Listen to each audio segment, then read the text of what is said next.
राजस्थान में बहुउद्देशीय एवं सिंचाई परियोजनाएं। बहुउद्देशीय परियोजनाएं क्या है? बहुउद्देशीय परियोजनाएं क्या होती है? वह परियोजना जिसमें एक से अधिक उद्देश्यों की पूर्ति हो, जैसे विद्युत उत्पादन, सिंचाई, पेयजल, मत्स्य उत्पादन, पर्यटन, बाढ़ पर नियंत्रण। भारत में बहुउद्देशीय परियोजना की शुरुआत 1948 में हुई। भारत की पहली बहुउद्देशीय परियोजना दामोदर नदी घाटी बहुउद्देशीय परियोजना है। दामोदर नदी घाटी बहुउद्देशीय परियोजना अमेरिका की टेनेसी नदी घाटी परियोजना के मॉडल पर आधारित है। बहुउद्देशीय परियोजनाओं को पंडित जवाहरलाल नेहरू ने आधुनिक भारत के मंदिर कहा। भाखड़ा नांगल बांध बहुउद्देशीय परियोजना। यह परियोजना सतलज नदी पर बनी हुई है। इस परियोजना में 2 बांध बनाए गए हैं। पहला है भाखड़ा नांगल बांध हिमाचल प्रदेश में, दूसरा है नांगल बांध पंजाब में। भाखड़ा बांध गुरुत्व प्रभाव के विपरीत बना भारत का सबसे ऊंचा बांध है। भाखड़ा बांध की ऊंचाई 226 मीटर है। यह 3 राज्यों की संयुक्त परियोजना है, पंजाब, हरियाणा, राजस्थान। इससे लाभान्वित 5 राज्य प्लस यूटी है, पंजाब, हरियाणा, राजस्थान, हिमाचल प्रदेश, दिल्ली।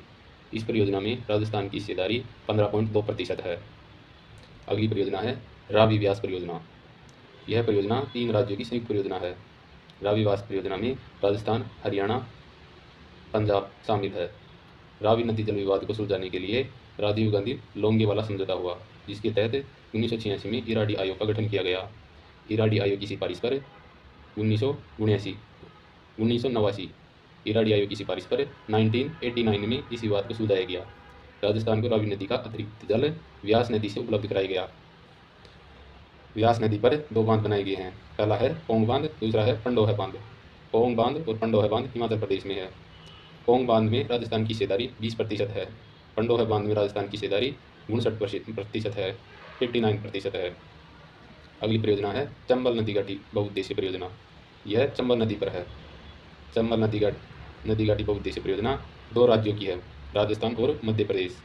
राजस्थान की हिस्सेदारी 50% है, मध्य प्रदेश की भी 50% हिस्सेदारी है। इसका निर्माण चंबल नदी घाटी बहुउद्देशीय परियोजना का निर्माण 1954 से 1972 के मध्य 3 चरणों में किया गया। इस परियोजना में कुल 4 बांध बनाए गए हैं। प्रथम चरण 1954 से 1960 के मध्य प्रथम चरण में 2 बांध बनाए गए। पहला है कोटा बैराज। कोटा बैराज कोटा में स्थित है। इसका उद्देश्य पेयजल व सिंचाई परियोजना है। दूसरा बांध है गांधी सागर बांध। गांधी सागर बांध मध्य प्रदेश में है। इसकी ऊंचाई 64 मीटर है। गांधी सागर बांध की जल विद्युत क्षमता 115 मेगावाट है। द्वितीय चरण 1960 से 1970 के मध्य इसमें राणा प्रताप सागर बांध राउतपाटा चित्तौड़गढ़ में बनाया गया। द्वितीय चरण में राणा प्रताप सागर बांध राउतपाटा चित्तौड़गढ़ में बनाया गया। इसकी ऊंचाई 36 मीटर है। राणा प्रताप सागर बांध से जल विद्युत उत्पादन क्षमता 172 मेगावाट है। तृतीय चरण 1965 से 1972 के मध्य इसमें जवाहर सागर बांध कोटा का निर्माण किया गया, जिसकी ऊंचाई 25 मीटर है। इसकी जल विद्युत क्षमता 99 मेगावाट है, 99 मेगावाट। यानी पहले चरण में 2 बांधों का निर्माण, द्वितीय चरण में 1 बांध का निर्माण, तृतीय चरण में 1 बांध का निर्माण। पहले चरण में कोटा बैराज और गांधी सागर बांध, द्वितीय चरण में राणा प्रताप सागर बांध और तृतीय चरण में जवाहर सागर बांध का निर्माण किया गया। माही नदी घाटी बहुउद्देशीय परियोजना। माही नदी घाटी बहुउद्देशीय परियोजना माही नदी पर बनी हुई है। यह 2 राज्यों की संयुक्त परियोजना है, राजस्थान और गुजरात की संयुक्त परियोजना है। इस परियोजना में 3 बांध बने हुए हैं। पहला है माही बजाज सागर बांध। यह बांसवाड़ा बोरखेड़ा में बना हुआ है। माही बजाज सागर बांध बोरखेड़ा बांसवाड़ा में बना हुआ है। कागदी पिकअप बांध बोरखेड़ा बांसवाड़ा में बना हुआ है। तीसरा बांध है कटाना बांध, महिसागर गुजरात में बना हुआ है। 3 बांध माही बजाज सागर, कागदी पिकअप बांध और कटाना बांध। पहला है माही बजाज सागर बांध। इसकी ऊंचाई 39 मीटर है। इसे जल विद्युत उत्पादन क्षमता 145 मेगावाट है। माही बजाज सागर बांध राज्य का सबसे लंबा बांध है। इसकी लंबाई 3109 मीटर है। इसका निर्माण 1983 में किया गया। इस बांध के निर्माण में आई लागत में राजस्थान की हिस्सेदारी 45% और गुजरात की हिस्सेदारी 55% है। दूसरा बांध है कागदी पिकअप बांध। यह माही बजाज सागर बांध के किनारे बना हुआ है। इस बांध से सिंचाई हेतु 2 नहरें निकाली गई है। पहली नहर है आनंद प्रभु किया नहर। इससे बांसवाड़ा और मध्य प्रदेश आनंद प्रभु किया नहर से बांसवाड़ा और मध्य प्रदेश लाभान्वित होते हैं। दूसरी नहर है भीखाबाई सागवाड़ा नहर। इस नहर से बांसवाड़ा व डूंगरपुर लाभान्वित होते हैं। तीसरा बांध है कटाना बांध। कटाना बांध महिसागर गुजरात में स्थित है।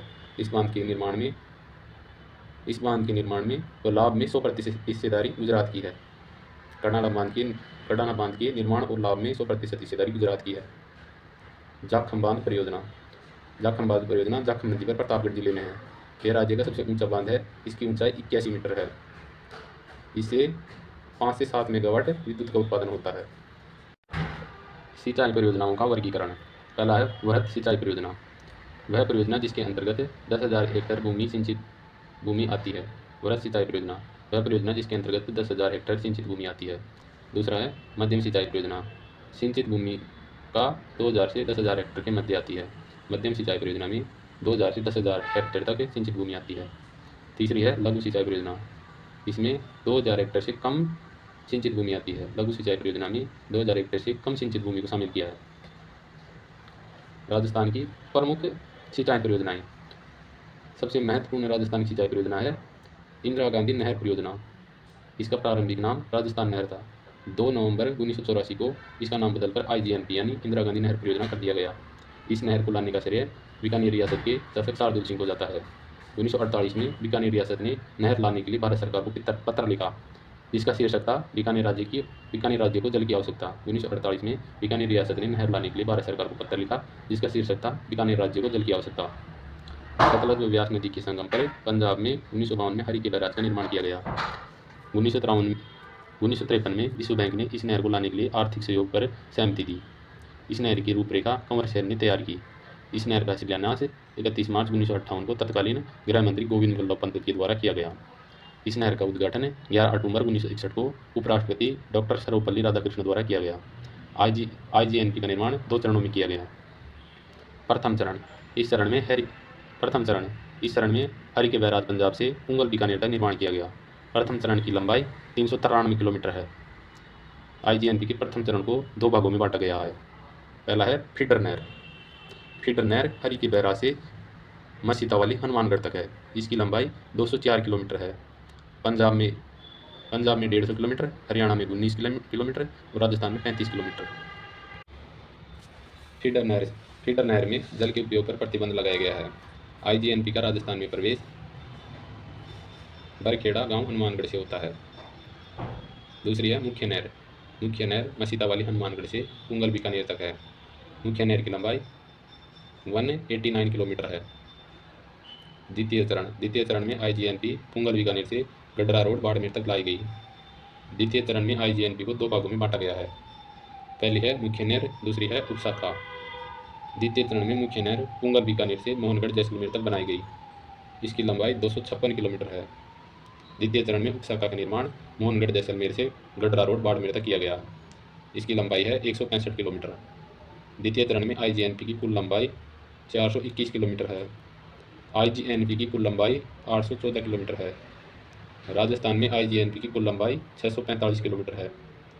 मुख्य नहर की कुल लंबाई 445 किलोमीटर है। उपशाखा को बाबा रामदेव नाम दिया गया है। IGNP में कुल 9 शाखाएं व 7 लिफ्ट नहर निकाली गई है। IGNP की शाखाएं पहली है रावतसर शाखा हनुमानगढ़ में। यह राजस्थान रावतसर शाखा हनुमानगढ़ में यह IGNP की बाईं ओर से निकाली गई एकमात्र शाखा है। दूसरी शाखा है सूरतगढ़ शाखा श्रीगंगानगर जिले में है। तीसरी है अनूपगढ़ शाखा अनूपगढ़ जिले में है। चौथी है पूगल शाखा बीकानेर में है। पांचवी है दंतौर शाखा बीकानेर में है। छठी है बरसलपुर शाखा या बरसलसर शाखा, यह बीकानेर में है। सातवीं है चारणवाड़ा शाखा जैसलमेर में है। आठवीं है शहीद बीरबल शाखा जैसलमेर में है। नवीं है सागर मलगोपा शाखा जैसलमेर में है। IGNP की लिफ्ट नहरें IGNP में 7 लिफ्ट नहरें बनाई गई है। पहली लिफ्ट नहर है चौधरी कुंभाराम लिफ्ट नहर। इससे चौधरी कुंभाराम लिफ्ट नहर से हनुमानगढ़, चूरू, झुंझुनू, बीकानेर लाभान्वित होते हैं। यह उपशाखाओं सहित सबसे लंबी लिफ्ट नहर है। चौधरी कुंभाराम लिफ्ट नहर उपशाखाओं सहित सबसे लंबी लिफ्ट नहर है। दूसरी है कंवरसेन लिफ्ट नहर से श्रीगंगानगर, बीकानेर लाभान्वित होते हैं। कंवरसेन लिफ्ट नहर सबसे लंबी लिफ्ट नहर है। तीसरी है पन्नालाल बारूपाल लिफ्ट नहर। इस पन्नालाल बारूलाल लिफ्ट नहर से बीकानेर और नागौर लाभान्वित होते हैं। चौथी है वीर तेजाजी लिफ्ट नहर। वीर तेजाजी लिफ्ट नहर से केवल बीकानेर लाभान्वित होता है। वीर तेजाजी लिफ्ट नहर सबसे छोटी लिफ्ट नहर है। पांचवी है डॉक्टर करणी सिंह लिफ्ट नहर। डॉक्टर करणी सिंह लिफ्ट नहर से बीकानेर, फलोदी, जोधपुर ग्रामीण लाभान्वित होते हैं। छठी है गुरु जम्बेश्वर लिफ्ट नहर। गुरु जम्बेश्वर लिफ्ट नहर से बीकानेर, फलोदी, जैसलमेर लाभान्वित होते हैं। सातवीं है जयनारायण व्यास लिफ्ट नहर। जयनारायण व्यास लिफ्ट नहर से जैसलमेर, फलोदी और जोधपुर लाभान्वित होते हैं। वर्तमान में इंदिरा गांधी नहर परियोजना से 19.68 लाख हेक्टेयर क्षेत्र सिंचित भूमि में आता है। अगली परियोजना है राजीव गांधी सिद्धमुख नहर सिंचाई परियोजना। यह राजीव गांधी सिद्धमुख नहर सिंचाई परियोजना यह नहर भाखड़ा बांध से निकाली गई है। इस नहर के निर्माण का उद्देश्य राजस्थान को मिला रावी नदी का अतिरिक्त जल उपलब्ध करवाना है। इस नहर की नींव 1989 में भिराड़ी गांव हनुमानगढ़ में राजीव गांधी द्वारा रखी गई। 1993 में यूरोपियन आर्थिक समुदाय द्वारा आर्थिक सहयोग किया गया। 1998 में पोखरण प्रमाण परीक्षण से नाराज होकर यूरोपियन आर्थिक समुदाय ने आर्थिक सहयोग करना बंद कर दिया। 1998 में पोखरण प्रमाण परीक्षण से नाराज होकर यूरोपियन आर्थिक समुदाय ने सिद्धमुख नहर परियोजना के लिए आर्थिक सहयोग करना बंद कर दिया। इस नहर का निर्माण कार्य पूरा नहीं हो सका। इससे वर्तमान में लाभान्वित जिले हैं हनुमानगढ़ व चूरू। 2002 में श्रीमती सोनिया गांधी द्वारा इसका उद्घाटन कर दिया गया। अगली परियोजना है गुड़गांव नहर। गुड़गांव नहर का नया नाम है पश्चिमी यमुना लिंक नहर। गुड़गांव नहर का उद्गम ओखला, दिल्ली के पास यमुना नदी से होता है। गुड़गांव नहर से राजस्थान व हरियाणा लाभान्वित होते हैं। राजस्थान व हरियाणा की संयुक्त परियोजना है। गुड़गांव नहर से डीग जिले की कामा व डीग तहसीलें लाभान्वित होती हैं। डीग जिले की कामा व डीग तहसीलें लाभान्वित होती है गुड़गांव नहर से। गुड़गांव नहर की लंबाई है 58 किलोमीटर। भविष्य में इस नहर को अजान बांध को जलापूर्ति करने की योजना है। अगली है भरतपुर नहर। भरतपुर नहर आगरा नहर से निकाली गई है। भरतपुर नहर आगरा नहर से निकाली गई है। भरतपुर नहर से भरतपुर जिला लाभान्वित है। भरतपुर नहर की लंबाई है 28 किलोमीटर। अगली परियोजना है पूर्वी राजस्थान नहर परियोजना ERCP। इस परियोजना में कुल 13 जिलों को शामिल किया गया है। पूर्वी राजस्थान नहर परियोजना ERCP, इस परियोजना में 13 जिले शामिल किए गए हैं। 13 जिले में कोटा, बूंदी, बारां, झालावाड़, सवाईमाधोपुर, करौली, भरतपुर, धौलपुर, जयपुर, दौसा, अजमेर, टोंक, अलवर शामिल है। प्लस इन जिलों के अंतर्गत बनने वाले नए जिले भी इस परियोजना में शामिल होंगे। इस परियोजना के तहत चंबल, कालीसिंध, पार्वती, कुन्नू, बामनी व मेज नदियों का वर्षा ऋतु में अतिरिक्त जल बनास, खारी, मोरेल, बाणगंगा, कालीसिंध व गंभीर नदियों में डाला जाएगा। 2050 तक इस परियोजना को पूरा करने का लक्ष्य रखा गया है। अगली परियोजना है इंदिरा गांधी लिफ्ट नहर। इंदिरा गांधी लिफ्ट नहर चंबल नदी से निकाला गया है। इस परियोजना से सवाईमाधोपुर व करौली जिले लाभान्वित है। अगली है नर्मदा नहर। नर्मदा नहर सरदार सरोवर बांध से निकाली गई है। नर्मदा नहर की कुल लंबाई है 532 किलोमीटर। नर्मदा नहर की राजस्थान में लंबाई है 74 किलोमीटर। राजस्थान में इसकी लंबाई 65 किलोमीटर है और बाड़मेर में 9 किलोमीटर है।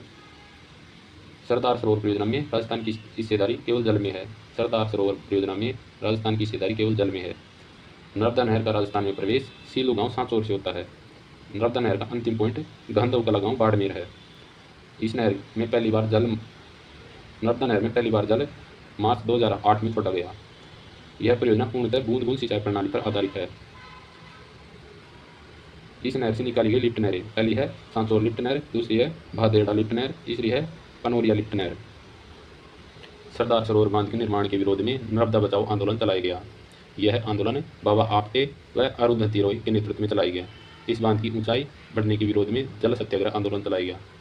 सरदार सरोवर बांध की ऊंचाई बढ़ाने के विरोध में जल सत्याग्रह आंदोलन चलाया गया। जल सत्याग्रह आंदोलन का नेतृत्व मेधा पाटेकर ने किया। अगली है गंग नहर। गंग नहर को एशिया की पहली पक्की नहर माना जाता है। गंग नहर को एशिया की पहली पक्की नहर माना जाता है। इस नहर को लाने के लिए सितंबर 1920 में बीकानेर रियासत व पंजाब प्रांत व भावलपुर रियासत के मध्य समझौता हुआ। 1921 में इस नहर को लाने के लिए बीकानेर शासक राव गंगा सिंह ने नींव रखी। इसका उद्गम उससे निवाला पंजाब सतलज नदी से होता है। 1927 में ब्रिटिश भारत के वायसराय लॉर्ड इरविन द्वारा इस नहर का उद्घाटन किया गया। इस नहर की कुल लंबाई 129 किलोमीटर है। राजस्थान में गंग नहर की लंबाई 17 किलोमीटर है। राजस्थान में गंग नहर की लंबाई मात्र 17 किलोमीटर है। गंग नहर से निकाली गई लिफ्ट नहरें, पहली है लक्ष्मी नारायण लिफ्ट नहर, दूसरी है लालगढ़ लिफ्ट नहर, तीसरी है रानी सिंह लिफ्ट नहर, चौथी है समीजा लिफ्ट नहर। राजस्थान की अन्य महत्वपूर्ण सिंचाई परियोजनाएं, पहली है इसरदा बांध परियोजना सवाई माधोपुर में, यह बनास नदी पर बनी हुई है। दूसरी है पिपलदा सिंचाई परियोजना सवाई माधोपुर में, यह चंबल नदी पर है। तीसरी है पिपलाद या पिपलाद सिंचाई परियोजना झालावाड़ में, यह पिपलाद या पिपलाद नदी पर बनी हुई है। चौथी है परवन सिंचाई परियोजना, यह परवन नदी पर विकसित की जा रही है। परवन सिंचाई परियोजना से झालावाड़ व 12 जिले लाभान्वित होंगे। पाँचवीं है चोली सिंचाई परियोजना, चोली सिंचाई परियोजना झालावाड़ में है, चोली नदी पर। छठी है छापी सिंचाई परियोजना, छापी सिंचाई परियोजना झालावाड़ में है, छापी नदी पर। सातवीं है हरिश्चंद्र सागर सिंचाई परियोजना, हरिश्चंद्र सागर सिंचाई परियोजना काली सिंध नदी पर बनी हुई है। हरिश्चंद्र सागर सिंचाई परियोजना से झालावाड़ और कोटा लाभान्वित है। आठवीं है गरदड़ा सिंचाई परियोजना, गरदड़ा सिंचाई परियोजना बूंदी में है, गरदड़ा सिंचाई परियोजना मेज नदी पर है। गरदड़ा सिंचाई परियोजना बूंदी में है, यह परियोजना मेज नदी पर है। यह बांध अपने उद्घाटन से पहले वर्ष ही टूट गया था। 9वीं है चाकण सिंचाई परियोजना, चाकण सिंचाई परियोजना चाकण नदी पर बूंदी जिले में है। 10वीं है ओराई सिंचाई परियोजना, ओराई सिंचाई परियोजना चित्तौड़गढ़ में है। 11वीं है गोसुंडा बांध परियोजना, गोसुंडा बांध परियोजना बेड़स नदी पर चित्तौड़गढ़ जिले में है, गोसुंडा बांध परियोजना बेड़स नदी पर चित्तौड़गढ़ जिले में है। 12वीं है सोम कागदर पिकअप बांध परियोजना, सोम कागदर पिकअप बांध परियोजना उदयपुर जिले में है। 13वीं है चूली देसी सिंचाई परियोजना, चूली देसी सिंचाई परियोजना भद्रावती नदी पर करौली में है। जवाई बांध, जवाई बांध जवाई नदी पर पाली जिले में बना हुआ है। इस बांध का निर्माण जवाई बांध का निर्माण कार्य 1943 में एडगर व फर्ग्यूसन के दिशा निर्देशन में किया गया। जवाई बांध को मारवाड़ का अमृत सरोवर कहते हैं। जवाई बांध से सेई नदी जल सुरंग परियोजना द्वारा जलापूर्ति की जाती है। जवाई बांध को सेई नदी जल सुरंग परियोजना द्वारा जलापूर्ति की जाती है। राजस्थान का सर्वाधिक ऊंचाई पर बना हुआ बांध सालावास बांध माउंट आबू सिरोही में स्थित है। नारायण सागर बांध, नारायण सागर बांध ब्यावर जिले में खारी नदी पर बना हुआ है। नारायण सागर बांध ब्यावर जिले में खारी नदी पर बना हुआ है। बीसलपुर बांध, बीसलपुर बांध टोंक जिले में बनास नदी पर बना हुआ है। बीसलपुर बांध राज्य की सबसे बड़ी पेयजल परियोजना है। बीसलपुर बांध का निर्माण 1979 से 2000 के मध्य 1989 से 2000 के मध्य किया गया। बीसलपुर बांध का निर्माण नाबार्ड बैंक के आर्थिक सहयोग से किया गया। बीसलपुर से लाभान्वित होने वाले जिले जयपुर, अजमेर, टोंक, केकड़ी। बीसलपुर तुंगा परियोजना के माध्यम से बीसलपुर बांध से दौसा जिले को जलापूर्ति की जाएगी। अगला है अजीत सागर बांध, अजीत सागर बांध कांतली नदी पर खेतड़ी नीमका थाना जिले में बना हुआ है। अजीत सागर बांध कांतली नदी पर खेतड़ी नीमका थाना में बना हुआ है। राजस्थान को मिला यमुना नदी का जल इसी बांध में लाने की योजना है। कोट बांध या सरजू सागर बांध, कोट बांध या सरजू सागर बांध उदयपुर वाटी नीमका थाना जिले में कांतली नदी पर बना हुआ है। अगला है बांकली बांध, बांकली बांध सुंकड़ी नदी पर जालोर में बना हुआ है। यह जालोर का प्रमुख बांध है। सुजानगंगा नहर भरतपुर में है। इस नहर से मोती झील से लोहागढ़ दुर्ग की खाई में जलापूर्ति की जाती है। सुजानगंगा नहर भरतपुर, इस नहर से मोती झील से लोहागढ़ दुर्ग की खाई को जलापूर्ति की जाती थी।